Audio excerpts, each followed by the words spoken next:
in the history of the Philippines. Si Tatay Digong lang ang nagdoble ng sweldo nila. Ilang presidente na po ang dumaan sa Pilipinas. When Tatay Digong entered Malacanang, first priority niya ang ating mga kapulisan. Dahil naniniwala si Tatay Digong na ang mga kapulisan natin ay pwede pa rin nating pagkatiwalaan. Na ang mga kapulisan natin ay mabubuti pa rin ang kanilang mga puso.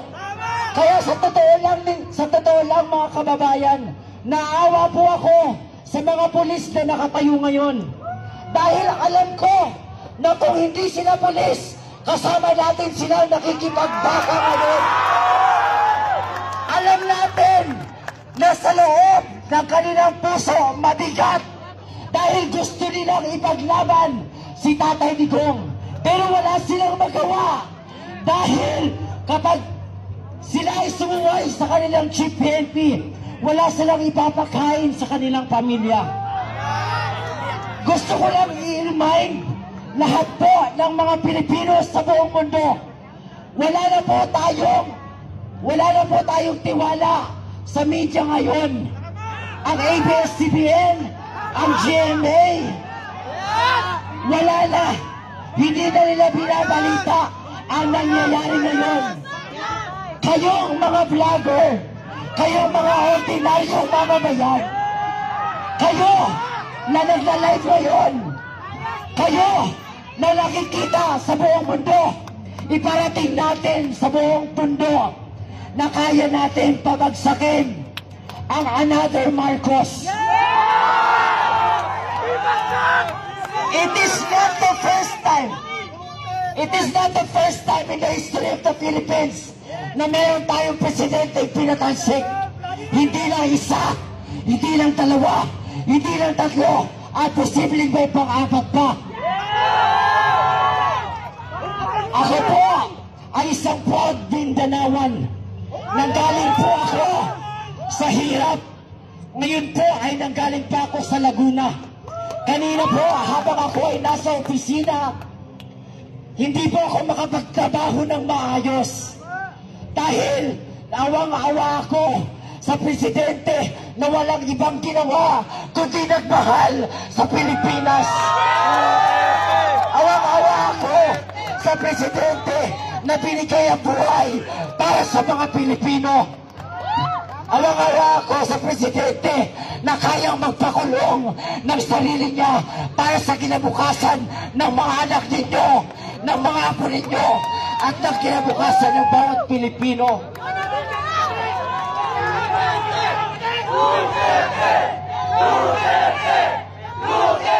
Mabuhay si Tatay Digong!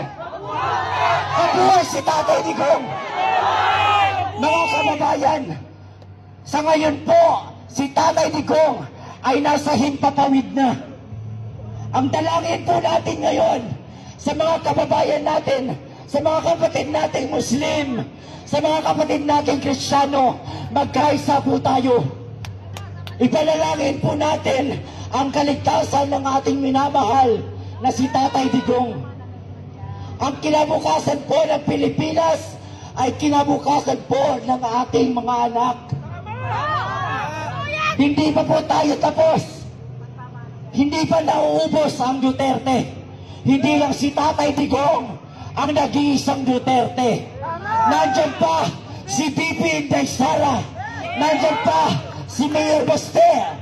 Nandyan pa si Congressman. Nandyan pa si Congressman Paulo Duterte. Darating pa ang nag-iisang sumusunod naman na Inday Sara. Ang nagaganda si Kitty Duterte. Sobrang nakakahanga si Kitty Duterte sa ginawa niya kanina. Kung pwede lang niyang sapakin si Torre, ginawa niya na. Kung nakita ninyo sa live kanina, ang tingin ni Kitty, kung kaya lang humiwa ng mukha ni Torre, puro na sana, di sana yung mukha ni aktore ay basag-basag na. Sobrang nakakaawa po si Tatay Digong.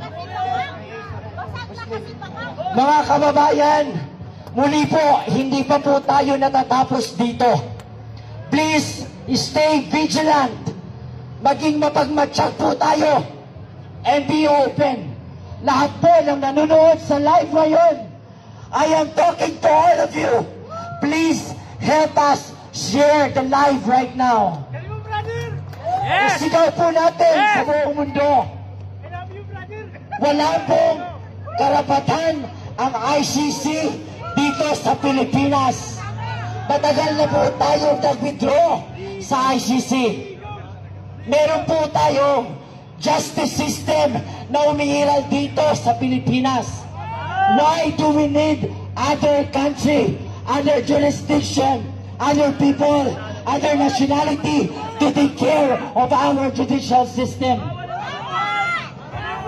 We have a fucking judicial system here, and it is working very well. Kaya mga kababayan ko, maubos man ang boses natin dito, alam ko may kahihinatnan ang ginagawa natin ngayon.